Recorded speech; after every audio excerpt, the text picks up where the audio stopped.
Good to see everybody. Welcome to everybody on Zoom and on LinkedIn. I'm Michael Goldberg. I'm our Executive Director of the Veale Institute. And it's thrilled to welcome Alka Gupta back to campus. We had a nice stroll from the new Weatherhead past the old Weatherhead, which is now the engineering building. And it's just so wonderful to have you back on campus. You're back from dropping your son off at a rival UAA school. What a great one. School that we do a lot of collaboration with. But it's great to have you here to share a bit of your story and background. Jules Dotson, who's in our part-time MBA program and works here on campus, is going to moderate today's session. So with that, I'll turn it over to Jules to get things going. Hi, everyone. Thank you for joining us today. We love having such a great turnout. I love this. You guys are all amazing for taking the time to be here. We have Alka Gupta here from the San Francisco area. She flew in this morning to talk to us about fintech and entrepreneurship and just her experiences. So we can start with our first question for her if everyone's ready. So can you briefly just introduce yourself and tell us what excites you most about your current work? Sure. First of all, thank you, Michael, for having me. I feel like we've been talking about this and I am super excited to be back on campus. Jules, thank you for moderating today, and all of you, thank you for being here. I think as Michael referenced, I did go to undergrad here and super excited to see how the campus has grown.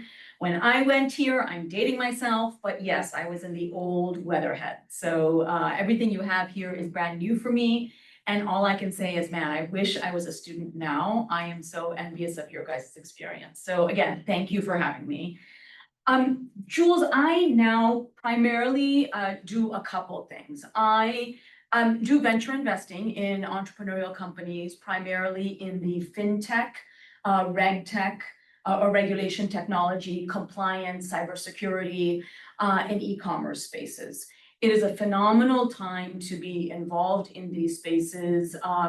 They have been through ups and downs, and we'll go through some of that later in our conversation. And the second way I spend my time is a lot of board work. And so I sit on the board of a couple public companies and private companies. And a lot of that pulls on my experience entrepreneurially or in larger organizations. And then the third way is a lot of academia work. That's how I spend my time now. My journey since Case Western is I started as a product manager at Lycos, one of the very first search engines and fastest search engines that went public way back when. And I grew up there, if you will. I started as a product manager and eventually led a global organization and saw that from early revenue to then being sold to Telefonica. That was the start of my technology career. And I did not know it would continue on in the fashion that it did. After that, I spent time at Retrieval, which was an e-commerce startup funded by Norwest. And we sold that to Barnes & Noble. And I then spent 5 to 6 years at eBay and PayPal running strategy. And then co-founded my own startup and ran it for 5 years, Global ID. Which is an identity platform leveraging the blockchain. And there's a lot more in each of those stories, but I think the bigger so what is kind of the theme throughout these, or more about the transitions, which is the story that I like. And for me, it really is about scale and growth and democratization of access of these technologies. I love the organizations I was with. Some of them being brand new technologies, some of them being large organizations. But what excites me is when those technologies reach the masses. And therein comes, right? How do you scale technologies? How do you get customers at large masses to adopt? How do you let servers and technology and ensure uptime? How do you create business models that are scalable? So to me, that's what's exciting. And that's a lot of how I've spent my time since being at Case, and I'm very grateful for my years here. Yeah, so tell us about how Case Western has impacted your journey. It totally has. So I am a very proud Midwesterner. I spent years growing up in Ohio and Michigan. Case Western for me does a couple things for my life. One is it allows me to continuously hold my Midwest flag. And I love that. Michael knows that. And I love that. And so that's very meaningful to me because I'm very proud of what Case Western is for the Midwest. The second thing is my professors, and I'm not just saying that because I'm here. You know, you get as much as you give, and that is very true. I was very lucky with a couple of professors that really made a big difference in my life. I did a internship with Professor Dov Tierney, who was at the Weatherhead School at that time. I did that for 2 summers in a row. And I remember being mentored. I didn't get that at any corporation. I got that right here in these academic halls. I had an economic professor, Professor Bo Carlson, who opened my world to econ is not just what I read in the Wall Street Journal, but it actually it is very critical to economies and people's lives and civic policy. I learned a lot of that right here. And then my advisor was a Professor James Strachan in the accounting department. I share this with you not because the specific people or anything, but to tell you that I'm not just saying it, like I remember these names, they are meaningful to my journey. So build bridges where you can, what you give is what you get. And so I think that was meaningful for me. And then lastly, it gave me confidence. I think the 4 years that was here, I was very active in the student government, and I think it was called the University Programming Board, and the niche-based organizations, whether it was the Indian Association or the Society for the Advancement of Management. It's whatever it is that gets you going. Take advantage of it, roll your sleeves up, get engaged. It really does provide perspective to the academic classroom. And I have found that that has helped me all the way from my first interviews as an undergrad to grad school to interviews later. It just helps with more color, with whatever it is you're learning, whatever it is you're talking about. And I know from like my experience, like I'm the president of the Women in Business Club, and just even that, like I've been in the workforce for 5 years now, 6 years, and I know the first question they always ask is, what experience do you have? And a really good way to start building experience is right now in college. You're not going to get these opportunities when you leave. So take advantage of them while you're here because you don't have them forever. So that's awesome. Thank you for sharing. Yeah, pleasure. So what does being an entrepreneur in tech mean to you personally and professionally? So I wish I could tell you that it was all well scripted and pre-planned, but I'm going to share a little bit more kind of my view now. It means self-starter. It means iteration. It means grit.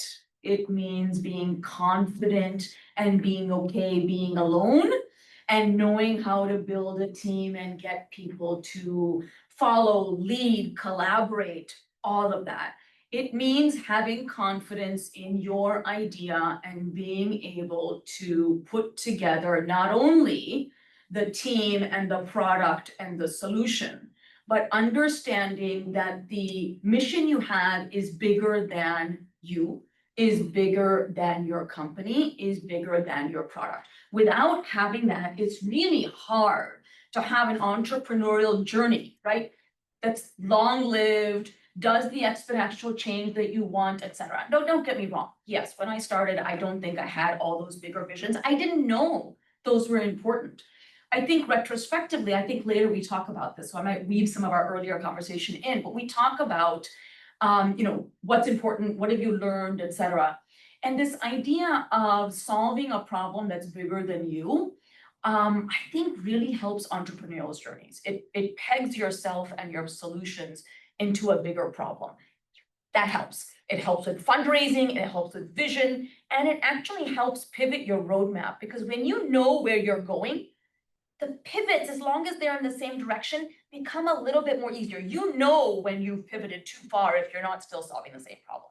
So I think having a very clear vision on the problem you're solving And making sure the problem is a big problem is a really important thing as an entrepreneur. Now, you asked me, what does it mean to me? And the reason I said that is because what it means to me is solving big problems. And that is one of the most gratifying things to me, is to be able to be clear that the time I'm spending is actually solving a problem that I care about and hopefully will reach the masses and make a difference. So that's the power, if you will, very humbly, that I feel, and that I feel entrepreneurialism gives one. That's awesome. I love that. So kind of moving on to more of like in depth about tech and entrepreneurship, I think it would be really amiss if we didn't start with the importance of AI and the impact AI has on the entrepreneurship space. So let's start there. I know that's like kind of the first question everyone always thinks of. So we'll start there to ease everything. No, I think it's a fair question. I mean, I think we've talked about AI so many times just today, and it comes up everywhere. So I think a couple things. I think as a business, as an entrepreneur, as an idea maker, student, anything that is coming to the table nowadays, first question is, how is AI helping what you do? From an entrepreneurial perspective, not as a student, but as a business. And when we look at startups, we look at what are you doing to make things faster, better, cheaper with AI? Not because we think AI solves everything, but because if you are not leveraging what AI can do today, you are likely missing what we refer to as that first 10%, right? It is not going to, in my opinion, it is not going to take over what you valuable people can do, all of that. But what it is going to do is free you up, and what it must do is free you up to do the next 10%, the next 90%. But make sure that you are leveraging AI to do that the first 10%. I want bottom 10, whatever it is, that first 10% I am confident that if you fully embrace what AI can do in any given startup, AI can help you with that first 10%. And what I mean by that is first 10% of communications, of coding, of ideation, of slide building, whatever it is, right? So that's the first thing. Use it as a tool. And when I am listening to pitches, it is very clear to me when that is happening. And if that is not happening, I have already made an assumption that that team, person, idea, whatever, is not embracing or leveraging resources as effectively as they should. And I'm about to write a check. So do I want somebody who uses resources in an inefficient manner? No. So that's really the first thing, right? This is a tool. Use it. The second thing is wrong or right. Nowadays, it's almost like, and this happened in the .com era, it happened in the blockchain era, it happened in the crypto era, it happened in the mobile, e-commerce.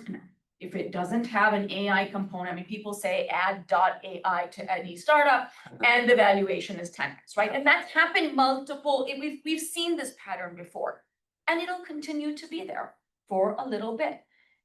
It's not wrong, it's not right, but it's fair, which goes a little back to my first point. But the second point is there is, in the world of fintech, right? If almost every time we are saying, where's the AI component, right? And I'm not talking about the bottom, I'm not talking about the 10% of basic stuff now. Now I'm saying is, well, how does AI play into your model, right? So how are you an AI fintech play? How are you an AI prop tech play? How are you an AI health tech play? I look at those, and many are now putting together, you will see, right? You don't see as much, and we're going to talk about this later as well. Fintech, you see fintech funds, etc., but increasingly so, you see AI funds. And it's kind of gone the opposite there. You see AI funds that are investing vertically. So they're the AI fund that is making a fintech investment, that is making a prop tech investment, that's making a health tech investment. So you do see AI like that. I think net AI right now is reinvigorating the entrepreneurial space. It is a good thing. It is a good thing for many of us. It is reinvigorating the entrepreneurial space. It is reinvigorating at a time where we've seen a couple years of struggle. It is reinvigorating an investment opportunity for the entrepreneurial space as well. And not to mention an M&A opportunity. Awesome, that was really good insight. Thank you for sharing. So what would you say are some of the biggest challenges or opportunities you see in the future or in the fintech space right now?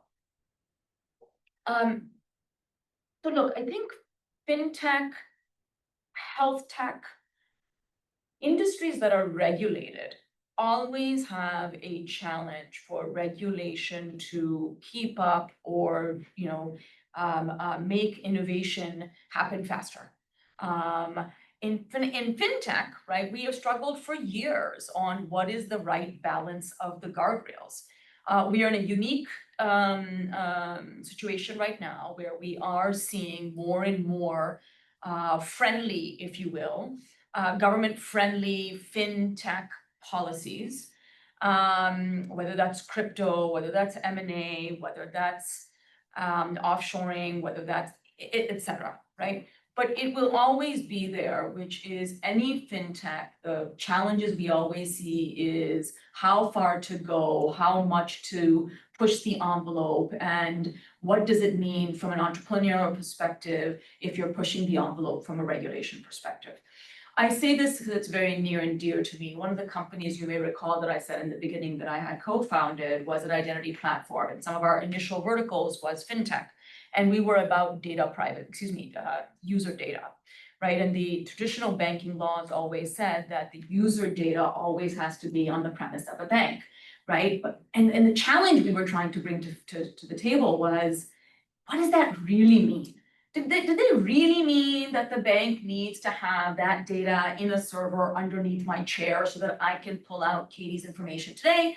Or does it mean access in the future? And these were conversations we were having with the CFPB and the regulators at large. And I think it's always a challenge in fintech to be kosher and yet challenging in partnership the regulatory environment. So that's number one.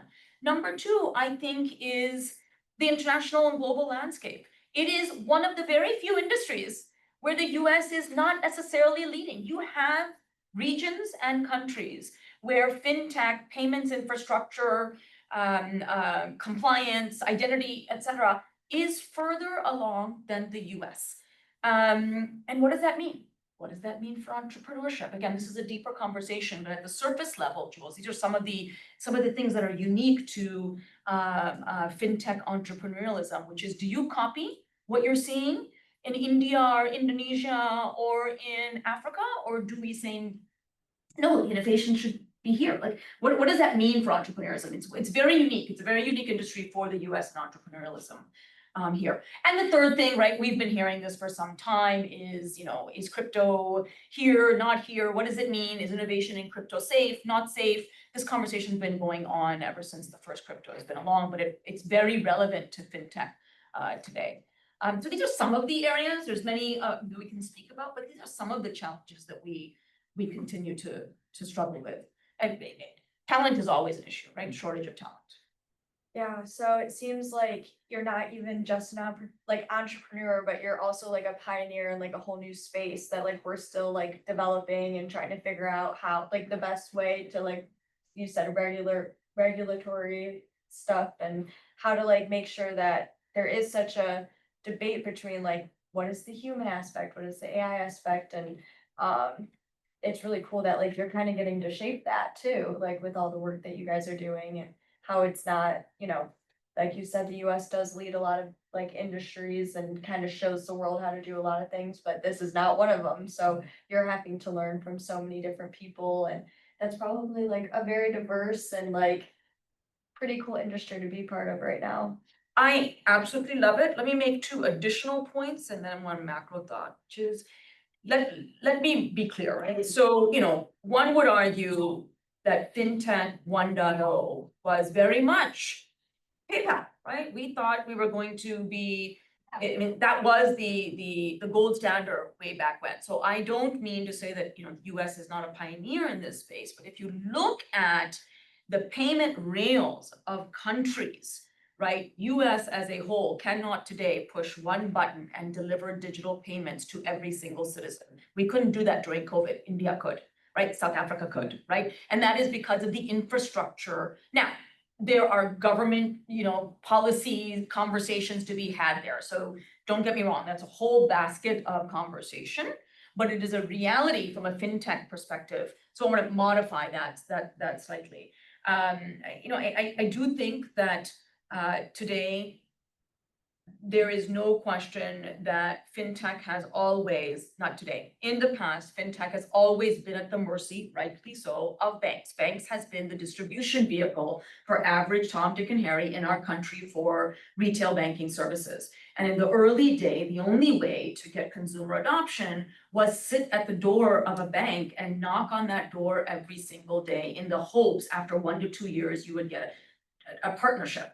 That was a recipe for disaster. I was one of those naive entrepreneurs when we were building Global ID. I said, yeah, Bank of America and all these people, they need an identity solution. And every venture capitalist that I spoke to said, we are not paying for a year of you to sit and do BD with Bank of America and waste $1 million doing that. That is not, talk to us after you have a definition of what that flywheel is. Today, we live in a world where what was there 20 years ago, there is more of a diversified financial capability, financial services market. I mean, as I think Michael said in the opening, I just dropped my son off to college, and my God, yes, some of the kids had traditional bank accounts, but all kids did not have a traditional bank account. They had alternative, I don't need a bank. Right, so it was just interesting to think about that, and that's a whole new world. So that's not a challenge in fintech; that is an opportunity in fintech. And so I would be remiss if I didn't bring that up. So I would say tech is probably one of the more male-dominated industries. I could be wrong. That's just what I think of. So like, how has it been since this is so new, and so you're an entrepreneur, and that can go in or without the tech space, like in general, just being an entrepreneur. How has being a female impacted your experience in either being a tech entrepreneur or just entrepreneur? No, it's a fair question, and obviously I'm asked it a lot. And I always go back to, yes, entrepreneurialism and the venture world, and yes, there's some unique angles to it. But you gotta go with what's gotten you to where it is you are now. I was taught knowledge is power, and there is no two ways about that. Now, don't get me wrong, yes, were there nuances? Yes, but go back to what you can control. You can control what you show up in that room with, and what you show up with is knowledge is power. That is true entrepreneurially, that is true as a student, that is true intrapreneurially, i.e. doing anything in a large company, right? That is always true, and that you can control. That's the most important, right? And I want to impress upon that, because there is this feeling of all this other noise out there. Yes, it's there. Right, but you got to know what you can't control, and I do believe that has continuously served me well. Yes, do I feel sometimes I had to work harder? Yes, but I don't know why I don't know if that was a woman. I don't know if I was from Ohio. I don't know why that was. I just know that I continuously went to, okay, wait, I need to know. So I walked in that room not only knowing what I needed to know, I knew what I thought I needed to know, I knew what my neighbor needed to know, and I knew what my customer needed to know, right? So that kind of foolproof kind of mechanism, if you will. Now, if I say that, I'm being naive as well, I recognize that. So the second thing, be confident. There is nobody in this world who knows what you know. Never forget that. You are the only one with the perspective that you have. I was taught, so the first thing, knowledge is power, I was taught by my dad. The second thing that I was taught, or that again, these were role models, right? Was a senior person at eBay. And one of the pieces of advice I was given was, in any given room, Alka, never forget that you are, as I just said, the only person bringing that perspective. So it is up to, and even when you're starting, right? So think about what it is you bring to that table that's unique in addition, right? So just think about that. And then obviously, as you get more and more experienced, oh my God, you've got so many arrows to pick from in your bag, right? And that makes a richer story. That makes a more compelling case. That makes more value add. That's all beautiful stuff. And then lastly, right? Yes. Network, and I don't want to take away from number one, that knowledge is power. I don't want to take away from number two. But I do believe in the power of the network, and do not be shy to use it. It matters. Take that extra effort, learn from people. Every single conversation you have, you can learn from them. I guarantee you, even if it's a negative conversation, you can learn from them. And that goes back to my opening, even the professors that I had, right? So that network effect, not the network effect, but the network that you build matters. Now, you asked me about being a woman. I said these factors about being a successful, how do you take what you control and can do and work hard with and be the best that you can? Yes, work on these a little bit harder as a woman, or as anybody from a different background. Thank you. I know that we want to leave time for questions. Can I ask? Sam has one more question. Yeah, I got two Okay. more questions. Go for it. Then we'll- Sure, anything. Okay, so how do you see cross interdisciplinary in your day-to-day? I absolutely see it. I very much see it. And we've touched on it, and I was touching on it with Andrew as well, and even the XLab people just now. We see it all the time. In fact, in today's day and world, you see it a couple ways. There is almost no given, let me start with, I'm a believer that there is probably no problem solving that can be done in the best manner without not considering your partners across the table or across the wall or across the silo. So where possible, take down those walls. Now, obviously, if you've got a piece of code you got to get done, yes.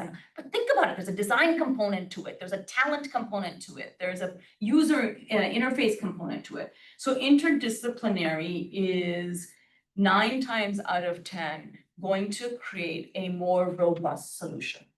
Now, you asked me, how do I see it in my day-to-day life? I, for example, sit on the board of some public-private companies, etc. Every single time there is what we call, when we do governance, corporate governance, we look at a talent matrix. A little bit technical, but let me just share because you guys might find this interesting. We look at every year, there's a talent matrix that's done in a corporate governance environment. And it is very intentional. You want to look, do I have the right talent around the table? And you want to make sure that it's not duplicative. You want interdisciplinary talent around the table because we believe, governance officials believe that better decision-making, safer decision-making, good fiduciary responsibility happens when there are different minds at the table, different perspectives at the table. That might mean marketing, that might mean engineering, that might mean Asia, that might mean Africa, that might mean yada, yada, yada. And this is an increasingly more prevalent trend over the past 10 years. Many of you have probably read and heard a lot about this, that diversity at a board level is increasingly considered something that is a good thing for business. So interdisciplinary is very relevant to the board work that I do right now. And I will say, and this is a debated topic, but I have a viewpoint on it, so I will share, which is, yes, we want interdisciplinary teams. When we look at pitches, we don't want everybody the same. We don't want 3 engineers. We want people with different, and I say that a little bit, yes, obviously we want people who can build a product, but we want a good multi-dimensional entrepreneurial team so that we think that there can be a well-rounded, good, scalable product that comes to the table. So we see it every day in what we do today. Thank you. And then one final question, because I have to get this one in. This one is very important. So if you could go back in time to when you were in your undergraduate at CWRU, what advice would you give to your younger self? I will tie this back to something I said earlier, if I may. I don't think when I was an undergrad, I had the guts to think about something like, solving a big problem. I was naive. I was nowhere near as smart as any of you. And I didn't think like that. I applied for a job. I looked at the role. I looked at the title. I looked at the pay. I did what I needed to do, right? I don't think I pegged that into the larger world. I don't think I did the bigger so what. And I mean, I did to some extent, but the amount I do right now is so much more gratifying. So one thing I would do is if I could start thinking about that earlier, I think my path would be clearer. I think a lot of my energies would be towards the mission of the larger needle I wanted to move. I think I might evaluate opportunities differently. Now, don't get me wrong, right? The journey is beautiful and exploring is a wonderful thing, but I would love to have thought about the bigger so what much earlier on in my career. And that can change. You're not tying yourself to anything. But I was so busy with the here and now that I think I would have liked to have thought about the bigger so what much earlier on, and I don't think I had the guts to, if I may. Great. Thank you. Thank you very much for your time and for having me. Great, let's open it up to questions, yeah. Do me one favor, scooch down a little, just because the way that you're, Sure. I should have said that earlier, like both of you guys scooch a little just so we can double view you in the camera. Okay, perfect, thank you. All right, go for it. Got a question? Gabe? Please. So you talked a little bit about how like the different nations and internationally, we all have like different entrepreneurial levels almost. So how do you feel like that the reduction of trade is going to impact how like ideas are shared internationally? It's a fantastic question and it's so incredibly timely.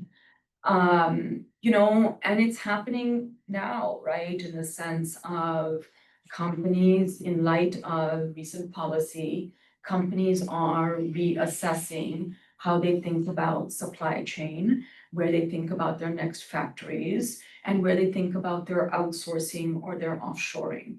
And by definition, one would argue that that would potentially reduce the flow of ideation that happens across countries. So unfortunately, in the short term, I do think that that will create a little bit of reduction of flow, if only because of fear of the unknown. Look, I'm a believer that it will balance out and that it will come back. But the biggest thing I'm seeing is a retrenchment because people are unsure, things are unpredictable. Once there is predictability, like once we know given policy is here to stay, maybe it even goes back because people find a way or a framework to continue to share ideas.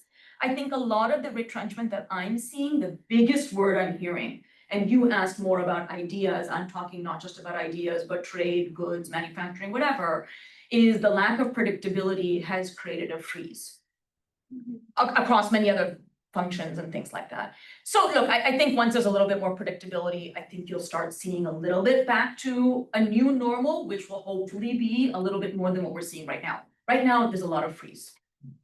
Thank you. You're very welcome. Thank you for the question. Yes. So I just wanted to go back to like your discussion on AI. I know like right now, especially like it kind of relates to how like the .com blow up was such a thing, and now they're adding like .ai and stuff like that. So I just wanted to know what you thought about like people creating startups or companies that utilize AI for one, smaller scale problems, and two, at the beginning of a startup, like initially using AI as a front, which could ultimately like just destroy companies, in my opinion. I just want to know what your thought was on that. Thank you for the question. It's a great one. Don't do it.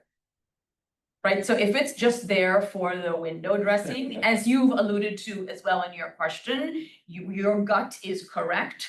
Do not do it for the window dressing. I would truly challenge you to genuinely think about a way to improve your business with AI. And if you cannot, so be it, right? Like that's okay. Like don't mind, the takeaway should not be that, oh my God, if it's not AI, it's not worth funding. That wasn't necessarily the message, but what I am sharing is that I am seeing every single pitch that comes to me have an AI component. So that would encourage one to figure out what, and if at minimum, right, as I said, do the 10%. But no, don't do it for the window dressing. Everybody around the table sees through that, and you said it in your question, and you are spot on. That you will waste cycles, spin cycles, falsely advertise, falsely raise money, falsely hire to only then figure out, oh my God, you're not delivering the product that you promised. So don't do that. Thank you for the question though.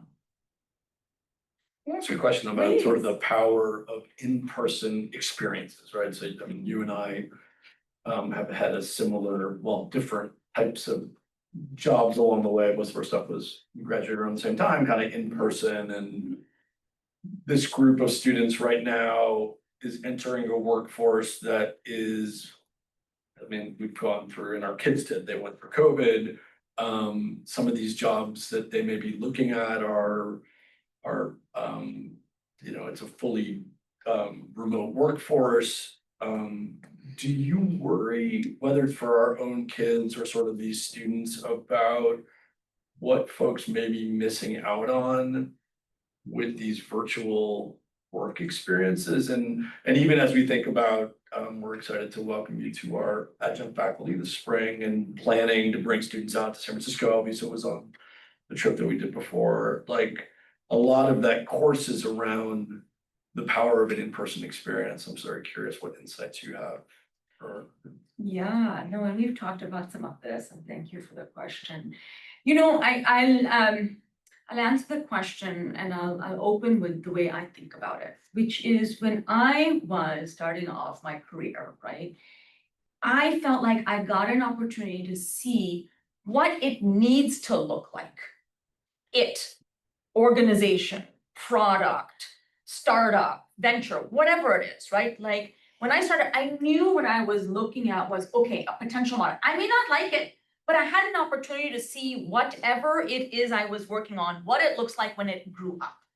So my concern, Michael, is how do professionals, how do learners understand what it is they want to build eventually? And how do you recreate that experience? Yes, of course, there's a lot more there, right? What's written about obviously is the networking opportunities, et cetera. We'll come to that.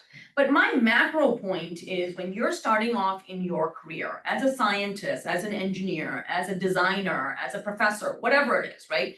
If you've not been around the in-person, quote unquote, established world, how do you know what it needs to look like so that virtual is supposed to imitate in person?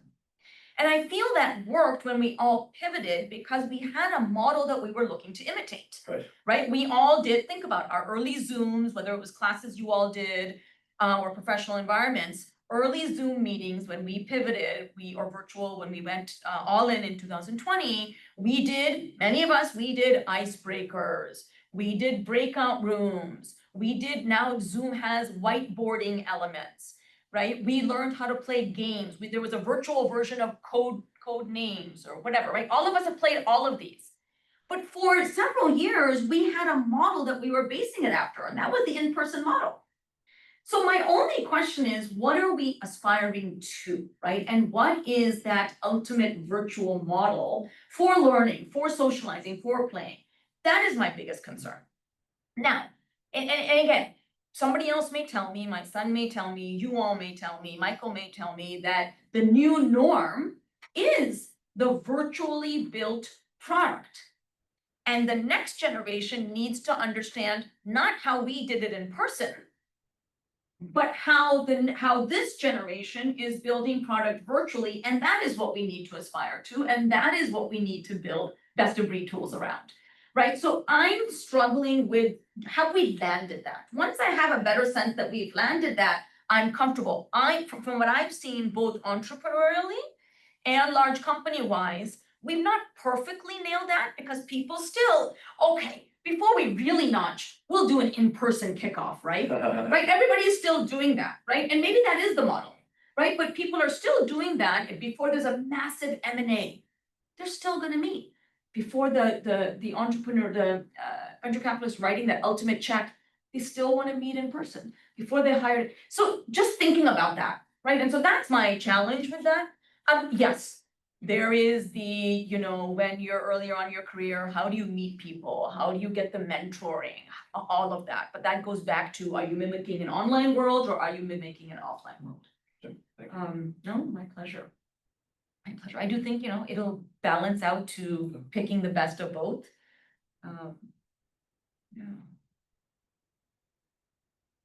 Yes, please. Okay, so we heard a lot about like your experience that you've had and we can tell that you've had experience with different generations and you said that as we look into like, you know, getting into a career that we should focus on like the big picture and not like necessarily following like just get a job path. And I'm just wondering like, what do you think there's like sets of skills that our generation is really good at and what do you think we could improve on as we like embark this new journey of like finding a career and finding a path that we should follow? I love your question because I'm imagining sitting in front of my son and you're gonna remind me what I said. And so let me, I first wanna make sure that I'm not saying don't get a job when you, I mean, like, you know, your parents are gonna kill me, that's not what I'm, yes, I mean, you gotta be practical and all of that. So I do a lot of this type of conversation and I absolutely love blocking and tackling on, you know, your job seeking process. And so keep in mind, I'm talking big and I do believe in that. I'm also secret. I am that type A person who's got the spreadsheet, who has my target companies, who has my networking list. Like, so I am that person as well and I do get the job done. But I think the way I think about it is, you know, people talk about there's battles and there's a war, right? Not to use that, or there's beaches that you need to take and then there's the war, right? All I'm saying is keep the larger goal in mind, is well, right? While you're getting that job or applying to grad school. Now, what do I think your generation's good at? And what is there room to improve? So I think this current generation is mind-bogglingly fantastic about being independent and self-starter. This idea that I am the entity, your generation is fantastic at. Not the educational, no disrespect intended, but the educational institution is not me. The company is not me. I am me. And those entities will help build profile not profile case. And so I think you guys are very good at that. I think, you know, everything being, you guys are much more obviously digitally forward, climate oriented, think broader already than what we did because these issues are being forced to your table. The way social media works today, I don't think there is a civic policy out there in any corner of the world that you in a second cannot be fully informed on. Oh my God, right? And so that in and of itself forces you to have perspective that our generation never had. Like I didn't have 10 newspapers at my disposal, right? I didn't know what was happening in New Zealand the minute after. But you guys know everything about anything should you want to, and your perspectives are so much bigger, which is why I have the audacity to say number one, which is still keep the bigger point in mind, because you have the luxury to do so. I don't know that we also had it. So I think you guys are really good at that. I think lastly, and this may be a pro and a con, but I'm gonna say it. You guys have heard this probably before. I said it in what I alluded to earlier. I believe in knowledge is power, you know, grit, perseverance, you know, climbing that wall and all of that. I think this generation does feel a little bit like, oh my God, I wrote that 2-page paper, now I should be president. So there is a little bit of entitlement sometimes, I feel. But some of that also is because you guys have been through a lot more in just a couple of years than some of us went through in, you know, if I think about it from that perspective. But I think there's a room for opportunity there. And the first two are things you guys are phenomenal at. And I am trying to emulate that. I mean, at my age, I'm totally trying to emulate being me and not any entity. Yes. I was just curious, there's a lot of talk about like an AI bubble. I was just curious if you got any more insight on, you know, why it would pop or why it's there and just what you thought about that. So a couple of things. I believe there's a couple fundamental philosophies I have, which are going to answer your question. Every single new innovation that comes about, or fad, or uptick in investment will have a downward trend. I'm not saying that it will pop, but yes, I do think that we are in an AI bubble. I think things will become rationalized, and by things I mean hiring frenzy, valuations, investments, all of that will be normalized. Now, the normalization of AI might be higher than the normalization of other past fads because it is quote unquote more legitimate, right? So I do believe it is one of the most groundbreaking things we have seen in our generations at the internet level. What I am most concerned about and what I think will create an aberration in that upward tick of any graph that you see will be, God forbid, the next cybersecurity, data breach, privacy. I am concerned about when that first one happens. So there's one or two things that I think have yet to be tested in AI reaching the masses. One is how AI, I'll come to the one I just mentioned about in a second. Let me start with this one. How AI models fairly treat historic data. So there is concern that if in the end, this is pulling from, all LLMs are ultimately pulling from existing, right, models, that means those existing models are trained in and fed particular data. By definition, you are trusting the validity of that past data. Is this a moment in time when we, and if I may, and I don't want to get too far-fetched here, but is this a moment in time when we as a society have an opportunity to ensure that the data that is being fed is the data that we want to live with going forward? Because as we've learned even with search engines, right, that what's fed continues to show up and inform the outputs.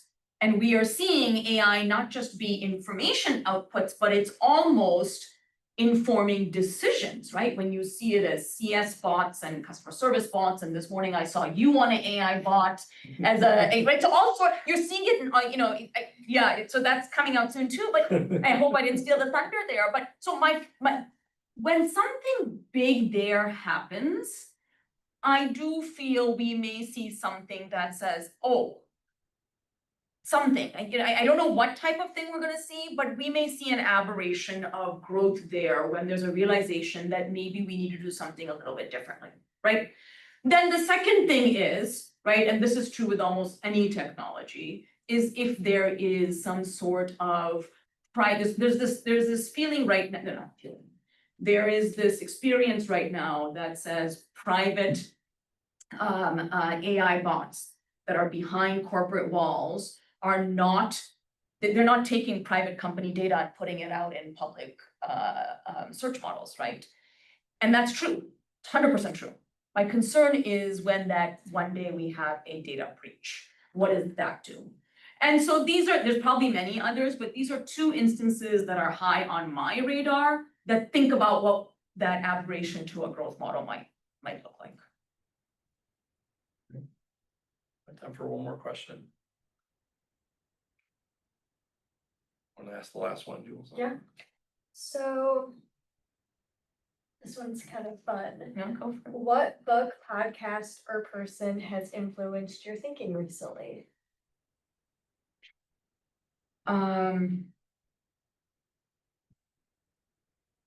It will fall in line a little bit with what I've talked about, I think. So there is a book, Let Them. Have you guys heard of this book? By Mel By Mel Robbins. Yes. Mel Robbins. I have read Let Them. I have not read Let Me, which I believe is a Yes, sequel, same, which I've yeah. heard. So Let Them is a book I recently read and has made a big impact on me. And it's the idea of going back to a little bit of what I spoke about. You control what you can control. So let others do what it is they're going to do. You play your game. You do what's important to you. You can't control others. And I think that's made a big difference in kind of how I've set my kid off to college and how I continue to think about the world that we live in today. I am, as you might even be able to tell, I absolutely love what I do. And I do things in different spheres, but there's a common theme to a lot of what I do. And a lot of what I do is take what I view now as the so what's of those experiences and thread them together in a way and hope to make a difference with respect to patterns we see today, people we see today, and be able to add value in those environments, right? And one could say, yeah, but so much has changed.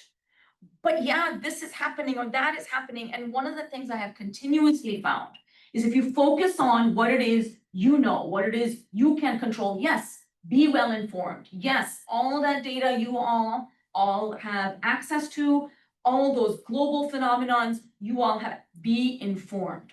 Use those as inputs, use those as data. But in the end, like I said as well, only you have your experiences. Let everybody else do them, you do you.